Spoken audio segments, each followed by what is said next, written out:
right, good evening, ballers and bullets. It's been a minute. It's our third episode right now, and I'm Coach Anand. And I'm here Coach with, Oli. and we got producer P in the building, but we also got a special guest, Coach Oli. You want to take it from here? Yeah, well, we've got a special guest for you today. We're excited to be back this week. Hope everyone's enjoyed their family day weekend. And Producer P, let's introduce him. Hi guys, thanks for being with us here in our third episode. It's crazy that we're already three episodes in. Felt like just yesterday we started the podcast. This special guest that we're going to unveil to you shortly is a dear friend of mine. He's a great supporter, big supporter of form basketball, grassroots level basketball. He is, I would say, an OG in the world of basketball. This fine gentleman started his coaching career at Humber men's basketball way back in the day, where they enjoyed many wins and championships. From there, he moved on to coach at York University men's basketball. Along the way there, he was also the Team Ontario head coach, where they won gold at the Canada Summer Games. And I had the wonderful opportunity of coaching alongside with him with that group and being part of that that team from a guest coach standpoint.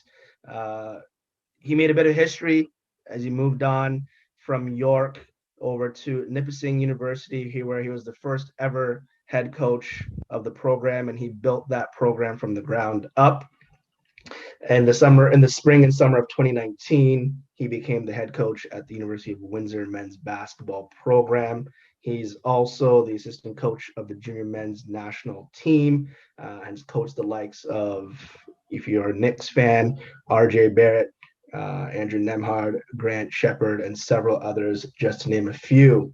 So if you have possibly thought you might know who it is and you're kind of wondering or saying, okay, I think I know who it is, welcome to the show, Coach Chris Cheng. Hey, you guys, appreciate you guys having me on. Appreciate the little bio. I don't know about me being an OG and all that stuff. I'm still young in the game. I actually just got carded a couple of weeks ago for buying a lottery ticket. So I don't know about being an OG in the game. I've been around the post-secondary level for like this would have been in my 16th year, but I don't know about a whole OG. So don't put me in that category yet. Coach is trying not to be alone up there. Coach Cheng, thank you for taking time out of your day to talk to with us. So we really appreciate it. The whole Form crew has really been looking forward to this. Do you mind if we just start jumping into some of the questions to let the viewers get to know you a little bit better? Yeah, for sure. Okay, so perfect. Coach Cheng, where are you from? Like, or where did you grow up? Like, what do you? Yeah, I'm from Toronto, and I grew up in Scarborough. Scarborough. Oh wow, how was it growing up over there? It was it was good. I was young and innocent, so I was kind of just around and about and hanging around with different crowds and trying to identify who I was. And eventually, when I was 18 years old, I moved out of Scarborough just to kind of venture off to some of my ambitions. And yeah, once I moved out when I was 18, I never came back. So it was a good experience. My parents, my close friends still live in Scarborough. So anytime I have an opportunity to go back, usually for recruiting trips or family visits, then I'm always going to go visit the neighborhood that I grew up in. That's it. You always gotta remember where you came from. Remember the roots. I always say you could take the man out of the hood. You can't take the hood out of the man. Hey, that's facts. Um, where did you go to school? Like you said, you moved out when you were 18. Or did you move Yeah. out? Or did you move out with your parents too? Did they come No, with you? I moved out. I'm completely moved out. Oh, you made some big moves at a young age. Yeah. And, I just needed my space, and again, just things that I wanted to accomplish academically. I needed a different environment. So I went to Humber College, and when I was at Humber College, I graduated in 2 diplomas there. I graduated in early childhood education. Yep.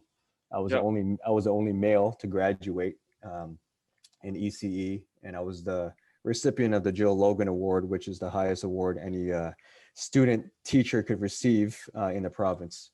And then my second diploma there was recreation and leisure sports, and I won the Sports Alliance Award there, which is the highest award any student could win in that program. So I had the highest academic average in Ontario in that program. So I believe there were about five or six other colleges that offered the same program. And then after Humber, I graduated there with honors, and I was the recipient of the Board of Governors Award through the college. Then went to York University, and I started off in kin. Realized that didn't want to spend too much time in science. I know I want to be a teacher, and there was different avenues to get there. So I transferred to sociology, graduated in that. Then went into Teachers College at York as well, graduated in Teachers College. And now I'm back being a student. I'm a current student at the University of Windsor, taking my master's in sports management.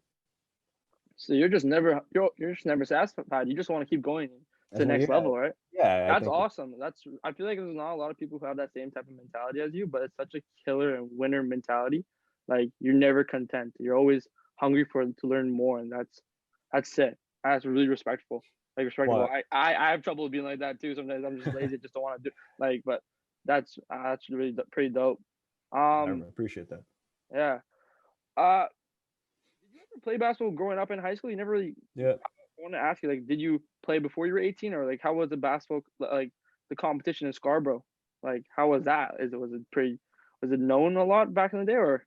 Well, I went to a really good high school, John Vanier Catholic Secondary School, and we were always ranked top 10 in the GTA, and we always played really good schedules. And so I played my high school ball there, junior and senior, and again we were always ranked top 10, and we just never got through that quarterfinal round because we always played against a top 5 high school program, whether we lost to Bathurst, to Denham Brown, or we lost. I can relate to that. We lost to Central Tech, to Opong, and it was just year after year we're going after top teams, and then we just couldn't get over the hump. But we did win. We did win our school championship, our league championship. I started playing ball when I was 5 years old.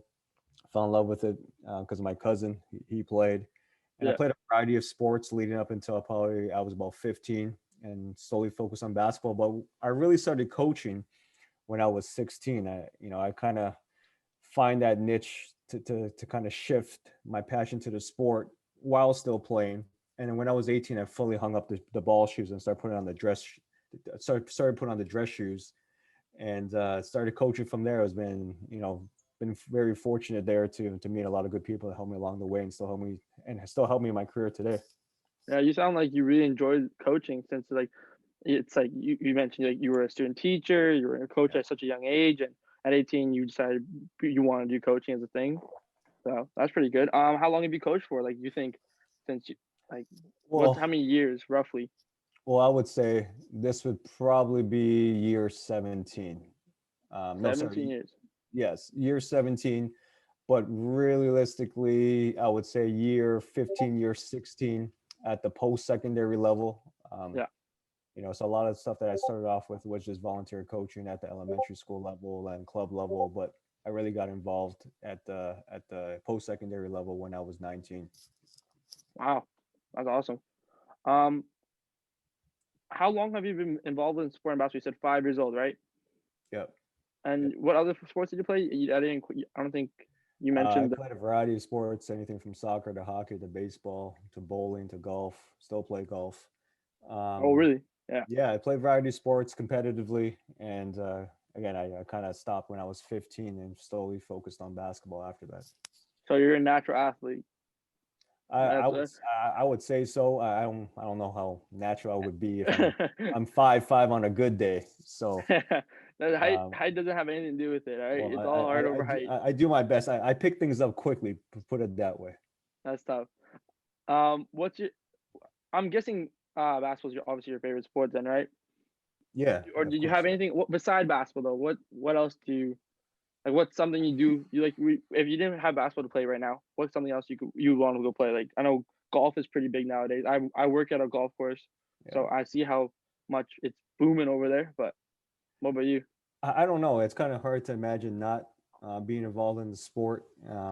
I think that I would be involved in coaching something, something in a team sport, whether it's football, it's it's baseball, it's volleyball. Like I think I would have been involved in a team sport. I'm a big team sport guy. I think the individual sports are more for my own enjoyment to play.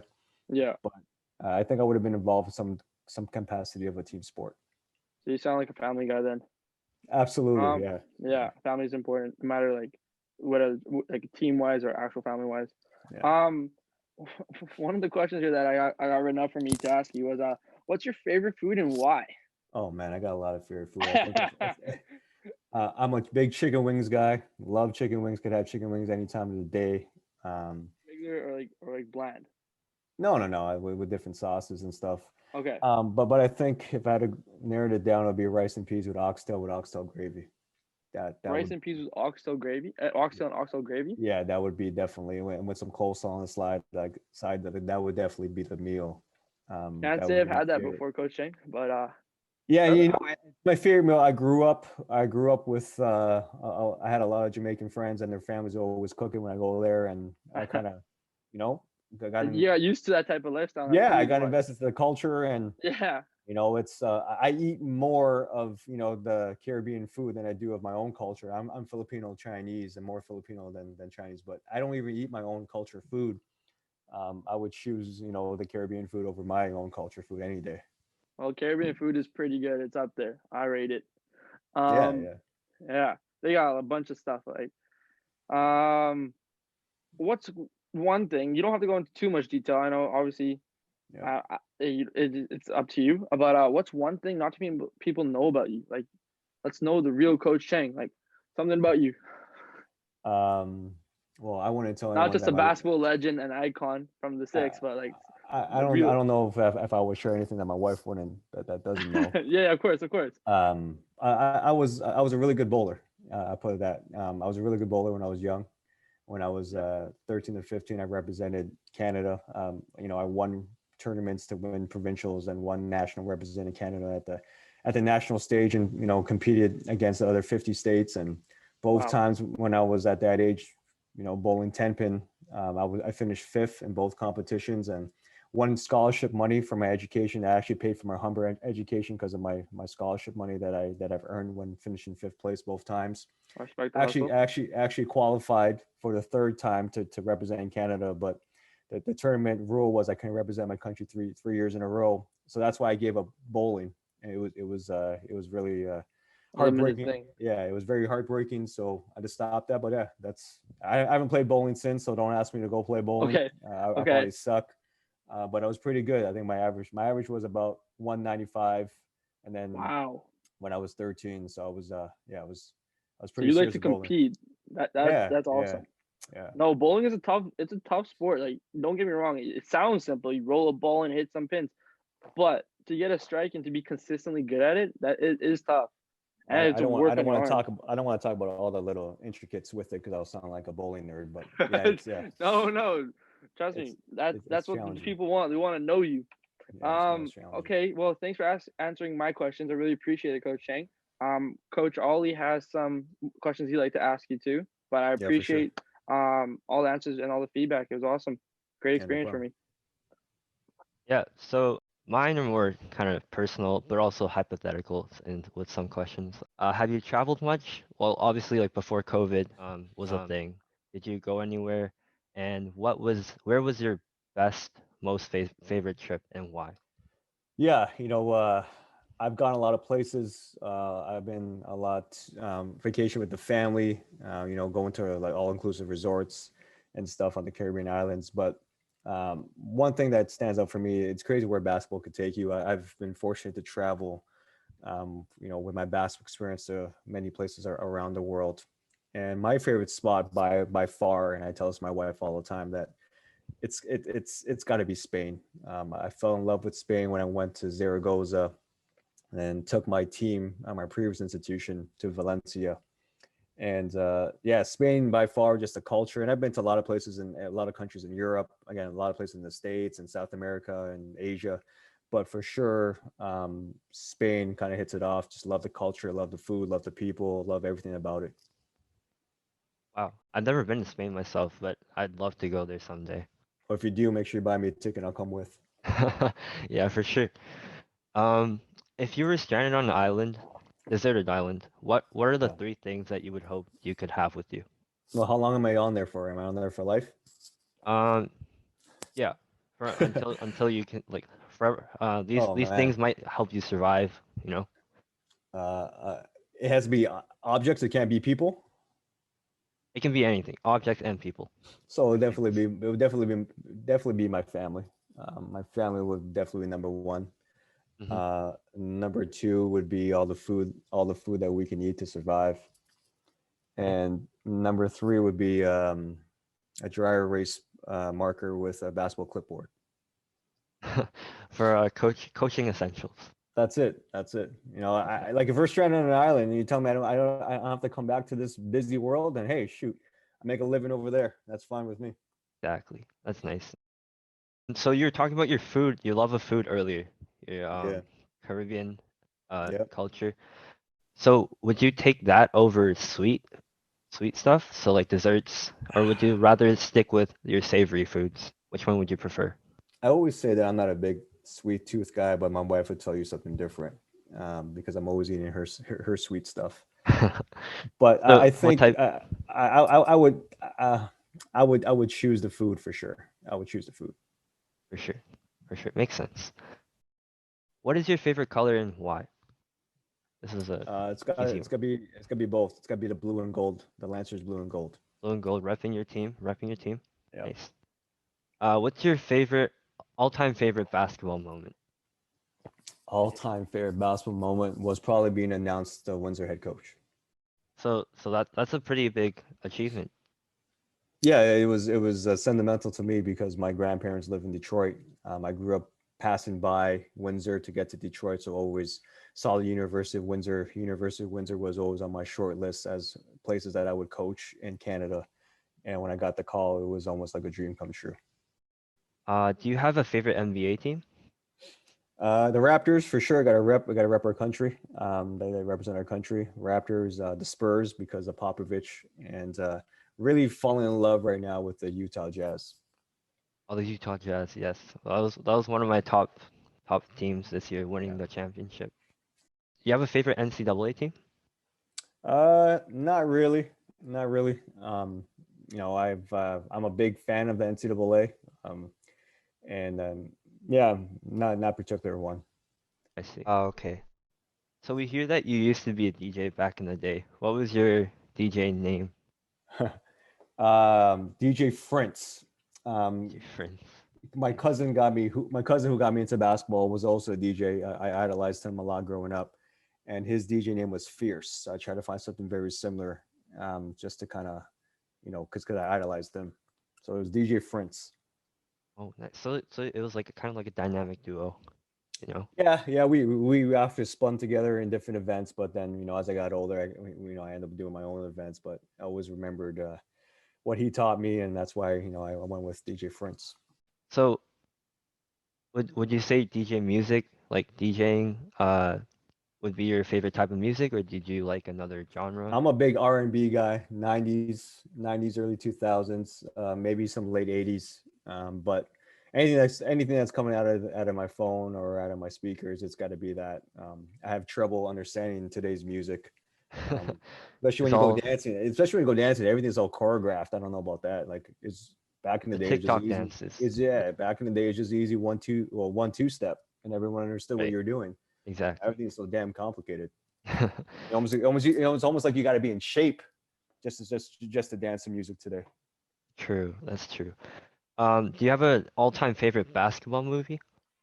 Oh man, there's a lot. You know, from uh, Hoosiers to Blue Chips to oh man, Loving Basketball is a really good one.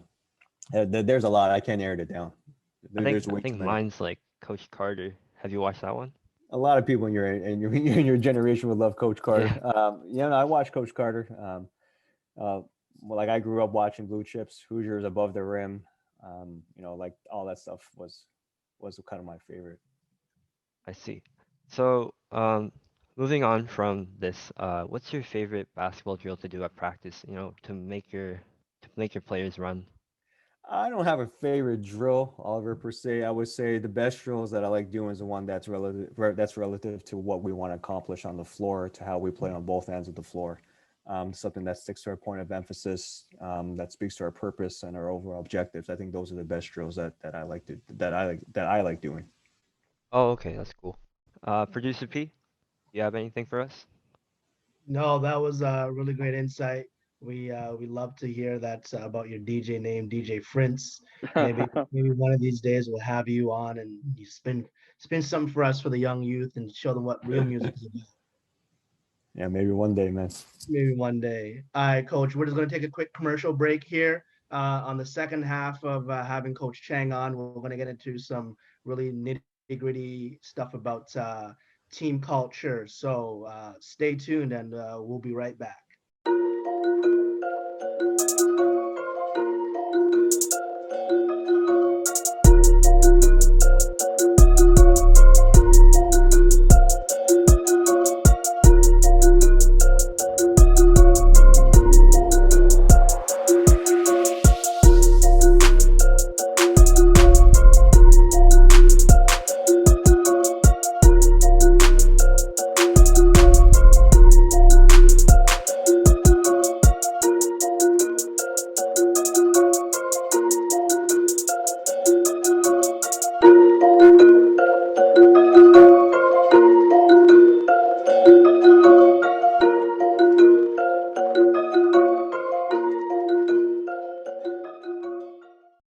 All right, welcome back to a second half after the commercial break. By the way, that beat is fire. I just want to say, put it out there and let that be known.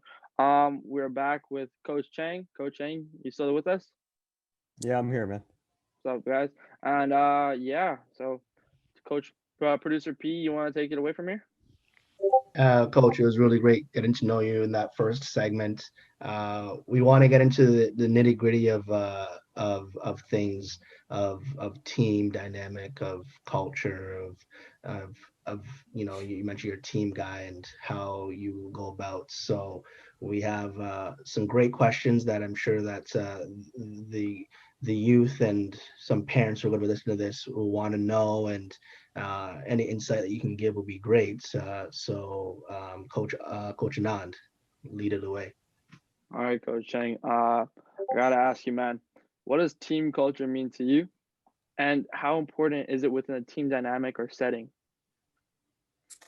Yeah, that's a good question. Culture has always been that buzzword that you hear a lot. Yeah. And it's involved in anything that you do, especially in the group dynamics. It could be in sport, it could be in the workplace, it could be a family. Culture is something that's always there, especially when people are not present. You don't always need the leader there to kind of run the culture or to maintain the culture. It's strengthened by the people that are involved. Like, culture for me is really important. I think it starts with understanding who you are as an individual. What is your purpose? And because that drives everything to what you do. Yes, sir. It builds the foundation to what kind of culture that you want to build, and what kind of culture you want to maintain, and how excellent that culture is going to become. So it's really understanding who you are. So if understanding who I am as an individual and how I operate, my biggest role models are my parents, giving me some great values and life lessons and love and care, and just seeing them work as well, being relentless and being persistent, and having those values. And that's kind of how I operate as an individual. And when you look at our team and how we play and how we do things on and off the floor, it has to show a little bit about myself, that kind of represents me. And of course, anything that goes beyond me it's involving with the people that are around. So it's not just about me per se overall. It's about, I guess it starts with me, then afterwards it kind of goes around with the people that are involved. And I think great cultures have great people. There's no denying that. That's a reason why it's able to be a great culture, excellent culture, sustained culture, collective culture. It starts with the people, but I think it really starts with the leader to understand exactly what you want and who you are and what your purpose is. And then from there, everyone that's on board understands who you are and what your purpose is. And they share that vision and they challenge it for the better, not to challenge it in a way to break it down, but to challenge it to make it better and make it stronger collectively. And as a leader, I have to be open to that. I have to be open to other people's opinions and strengths, and realize that I don't know it all. And I think that comes with self-reflection and self-awareness. But once you have all that pieces in together, then I think it builds towards a sustained culture. No, I really like that way you answered that question. 'Cause we've asked that question to a bunch of other people, and I think you broke that. You really made sense of what you just said. Now, wow. Yeah, Coach Oli has another question for you, Coach Cheng. That is all the questions I have for you. I really appreciate the time again, like I already said before. And Coach Oli, you want to take it from here? Yeah, so moving from that, how do you build culture within a team, like within a program? So does duration matter? Like, for example, you building you're building a culture with a university team Yeah. versus a national team. Does the duration of the team being together matter? Well, yeah, it's yeah. The duration is definitely something you have to take into consideration. At the university level, where you have a longer season. You have guys for 4 or 5 years if they're fortunate to make it that far, and it's so you have longer time. But with the national team, my experience being a head coach of the provincial team, where you have a few months, it's not it's very different. Into how you start a culture, into how you try to maintain it, because now you're looking at months and you're looking at players who come from all across, provincial team just being the best players on their team to represent their province, and then asking them to be selfless could be a challenge to some of them. And in the university setting, where there's different players coming in every year, and sometimes you have the same players, which is what you want that retention. It's very different. So I think it starts with, Oliver, to answer your question, it starts with knowing exactly your duration, like you said, and what's the vision, and is your vision able to accomplish within that duration. And so for the university level, it's a long time, as I mentioned. So it really comes down to exactly, okay, what are the priorities? And the first priority for me is understanding the people involved, from my staff to my support staff to my players, and getting to connect with them. And that will give me a good sense of exactly, okay, where are we? Because if I come in without knowing my people, maybe I don't have to start off in step one, and building a culture. Maybe there's good characteristics and with this team and with the people involved, that I could jump to maybe step four and kind of build from there. And it really comes down to the people. And from there, with the recruiting part, is just the type of people you bring into your culture. You then have a good sense of the type of individuals that you're looking for to help sustain your culture. But also, if you get it right, if you get your culture right, those people will find you because they see what you're doing. They heard what you're doing. Maybe they have been watching for a while and they're like, okay, this is exactly the type of culture, the type of coach and leader, the type of program that I want to be part of, that would challenge me both on and off the competitive floor. And once you attract those people, then you're doing something right. And then when you have the right people in your culture, then I think that's what you're able to sustain it. I mentioned one of my favorite teams in the NBA is the Spurs, and the Spurs culture and the Spurs way, and who they welcome and who they know they can't welcome, and NBA players know not going to go play for Pop because there's so much respect for that organization and that coach and that culture. Like, I'm just not going to excel there. I'm not going to help them. And the people that do go there, they understand exactly what they're getting themselves into, and they know that it's betterment for them and how they can make them better at the same time. And that's where I'm really trying to get out with Windsor. I've only been here for 1 year, so it's really hard to kind of gauge, especially with this pandemic, exactly how strong our culture is. But culture is an everyday investment. I don't think you could ever say, hey, we got it right, and leave it to rest. It's something that you got to work on every single day. So it's not only about having the culture within the team, but it's also about attracting those players that match the same level of culture, that are willing to play with your level of culture and your team. Yeah, and when we host recruits to come for visits with their families, sometimes they bring their coach or their girlfriend or whatever the case may be, or their best friends.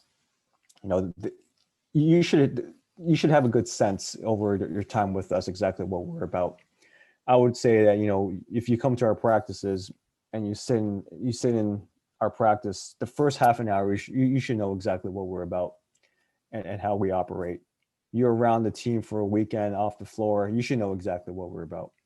And when we host those recruiting visits and when recruits commit to us, and you could read press releases from the past of some of the recruits that committed to me, you would hear them say something like, Coach Cheng is the type of leader that I look for in our coach, or Coach Cheng, it wasn't just conversations about basketball. It was more about life skills and maturity and nurturing and challenges and player and people development and academic development.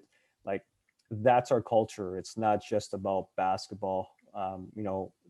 There's many parts of it. We try to develop the individual from a holistic approach.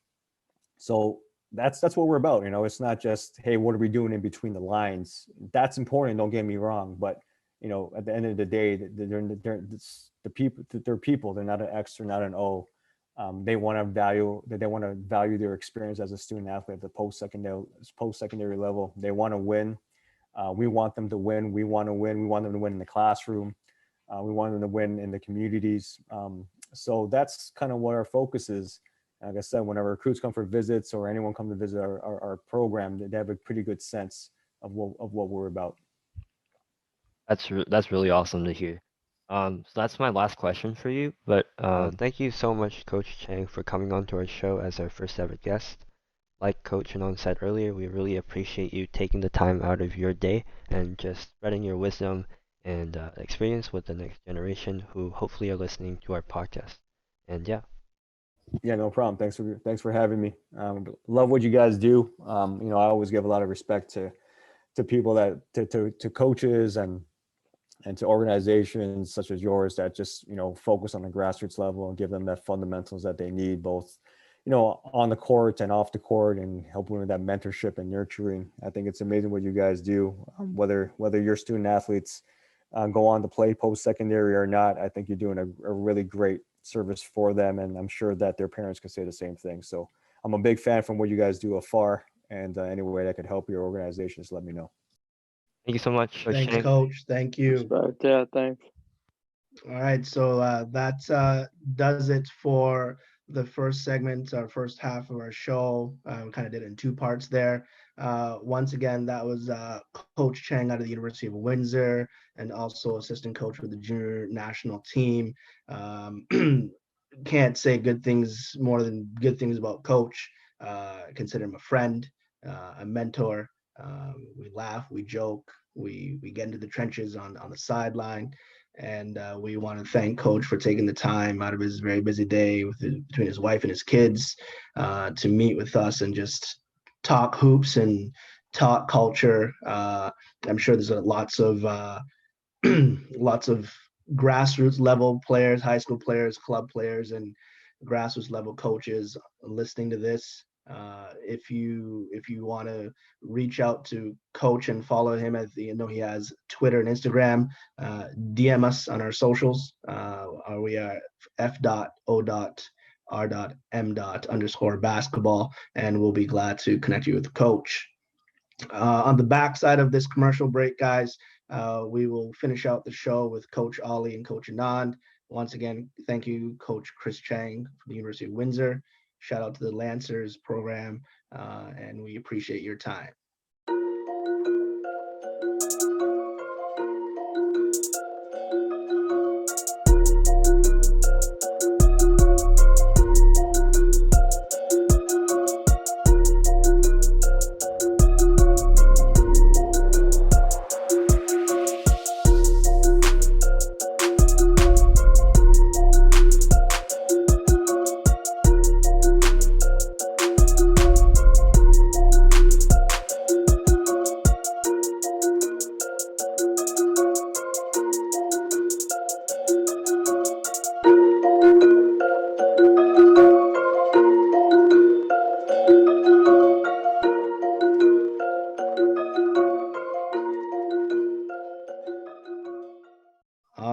welcome everyone back.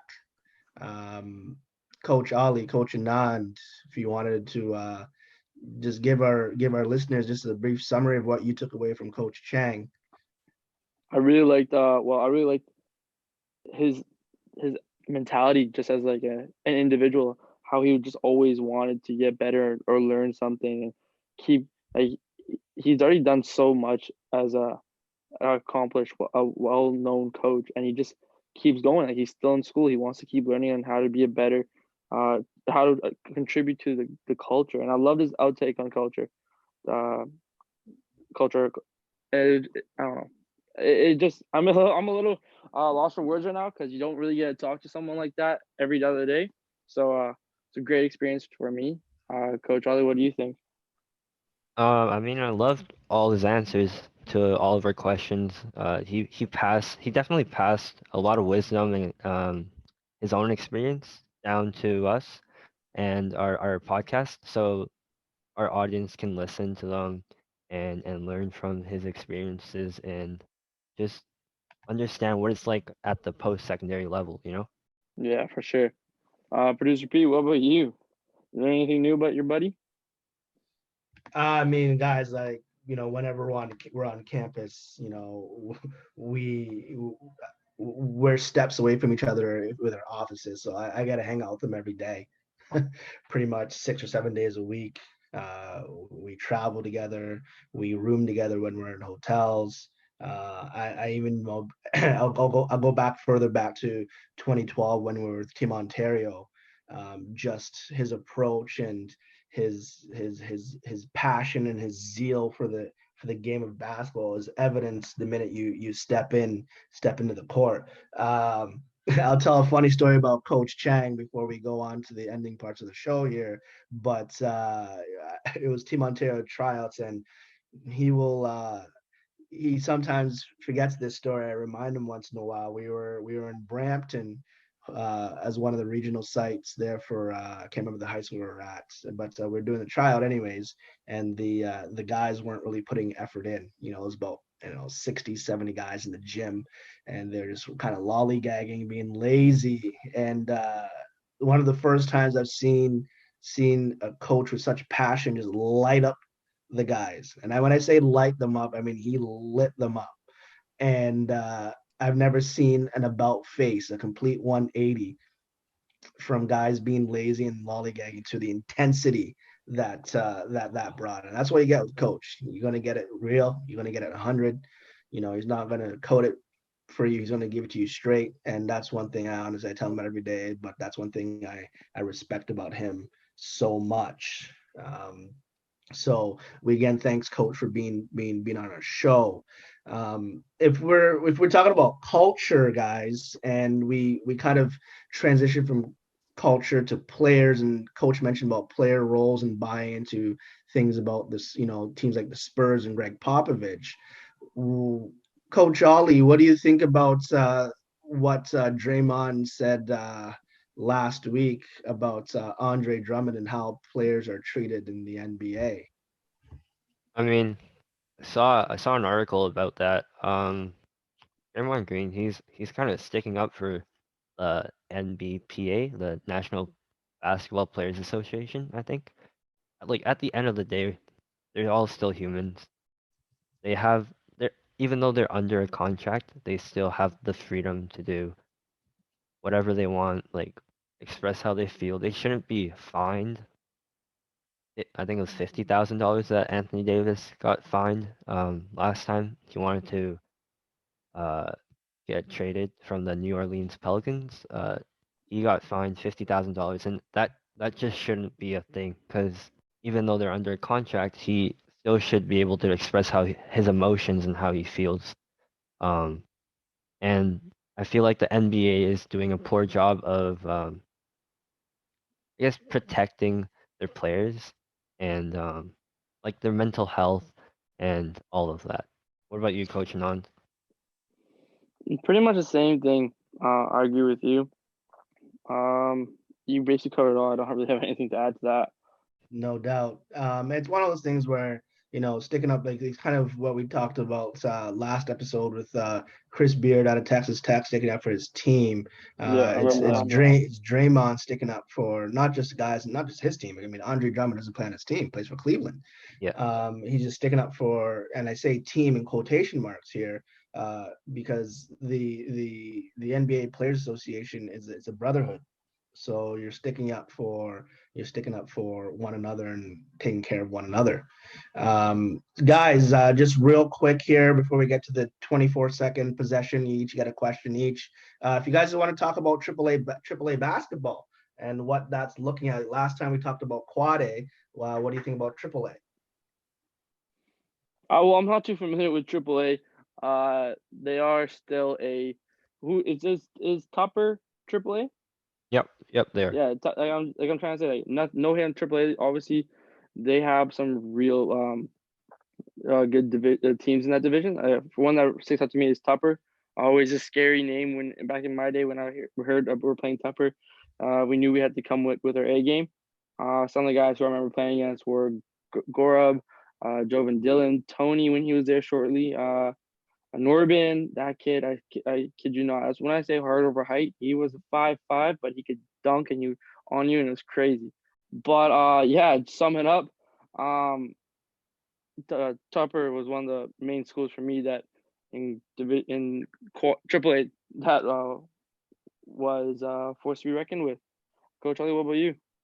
Well, there's like, these last couple of years, McGee has been quite a strong team.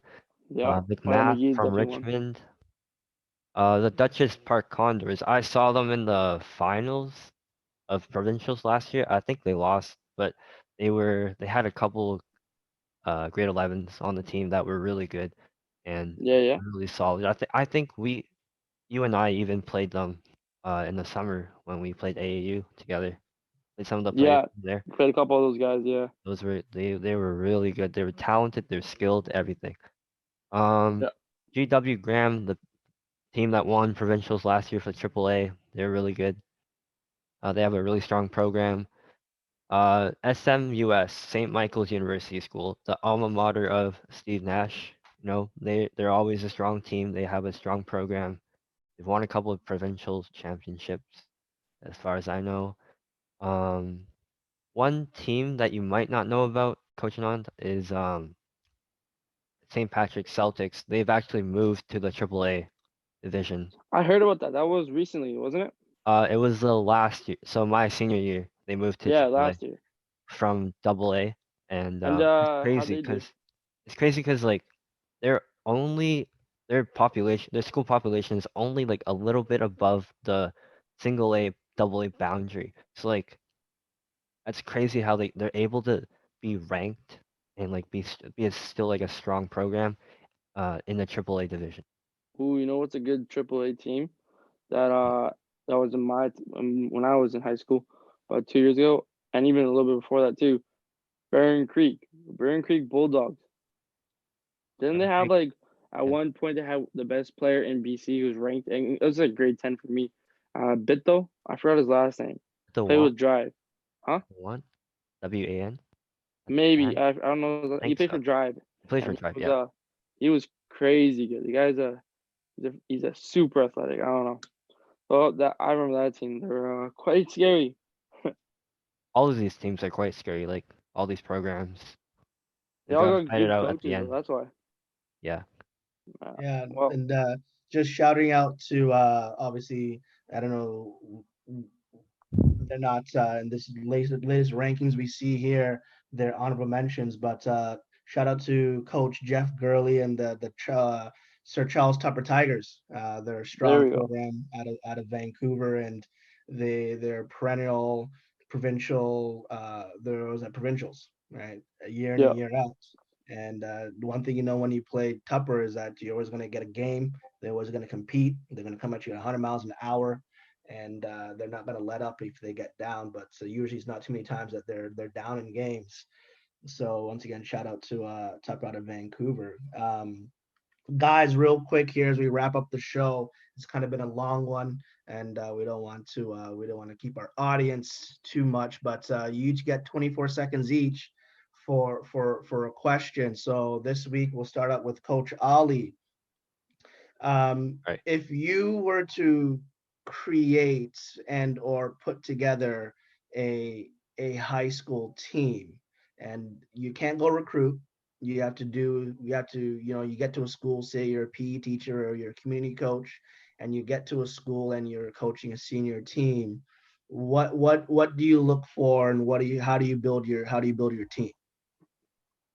Right. Go. So I look for coachable players. Like, can't win a honestly, you can't win a game without coachable players. Like, if you're gonna have that one player that thinks he's a star and just goes out and does whatever he wants, then he might jeopardize the entire team on like a game-winning play or like like a really important game and just get a loss. Like it'll most likely result in a loss when if you have you're a coach for a reason and the players should respect you and listen to you because you technically know more than them. So just all coachable players and I'd be happy with my team. No doubt, no doubt. Coach Anand, 24 seconds. Question is for you. It's similar in we talked about culture and earlier in the show with Coach Cheng. You're a coach of a team, senior team again, and you're trying to build culture, but you have one or two guys who aren't buying into the culture or who just aren't about that life. What do you do? How do you handle the situation?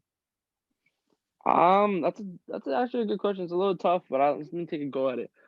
If let's say I had the whole team who was on the same page as I am, and had these I have two guys who aren't, I would just have to show them like there's nothing much you can do.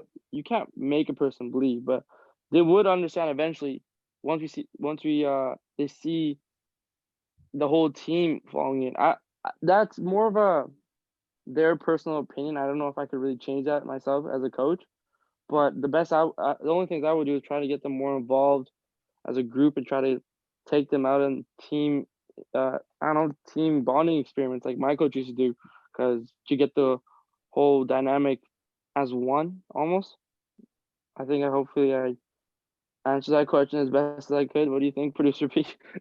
Yeah, no doubt. I mean, sometimes, if it's bad enough that they're being disruptive to the team, for me, you just have to cut those players Yeah, out I of the didn't want team. to. I was trying to answer the question without having to get to that point, but obviously the last thing I would do is cut them Yeah, off. But that's the final straw. But I mean, yeah, you gotta sometimes lead by example. But I'm a fan of having one-on-ones. Any team that's I've been a coach with, we always have one-on-ones and we define your role, so there's no confusion. And that role can change and go. You could be the sixth man, and you could be the eighth man, or you could be the 10th guy, and it changes throughout. You could be a starter, you could be to the bench, not permanent. Yeah, but it's one of those things where at the end of the day, it boils down to accountability, and it boils down to just guys buying in. And like Coach Ali said, you're a coach for a reason, and buying into what the coach says, and you're going to be successful if you do that. And if you look at the mainstay of teams, we talked about last episode, the quad A and the triple A. If you look at those usual suspects, those are teams where those players are buying into the program, buying into what the coach has to say. So yeah. there's the method to the madness, and you have to, boring from the Philadelphia 76ers from back in the day, you got to trust the process.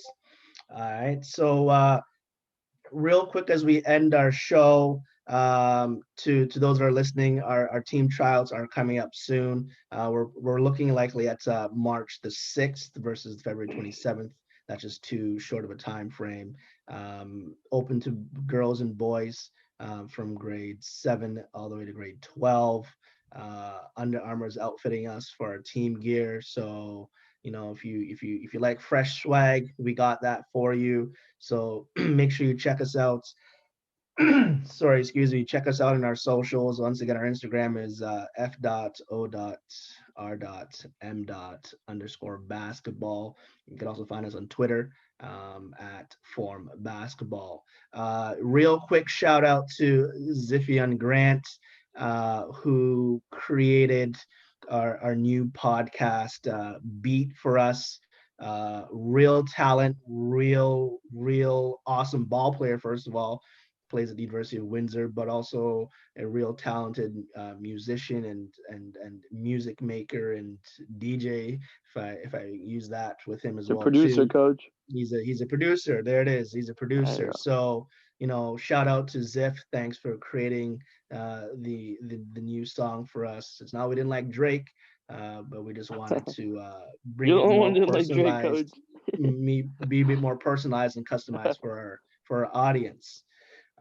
That's it for us. Coach Anand, send us home. All right, that's a wrap. Thanks for tuning in to our third season of It's Been a Minute, and we'll see you guys next week. Peace. Peace out.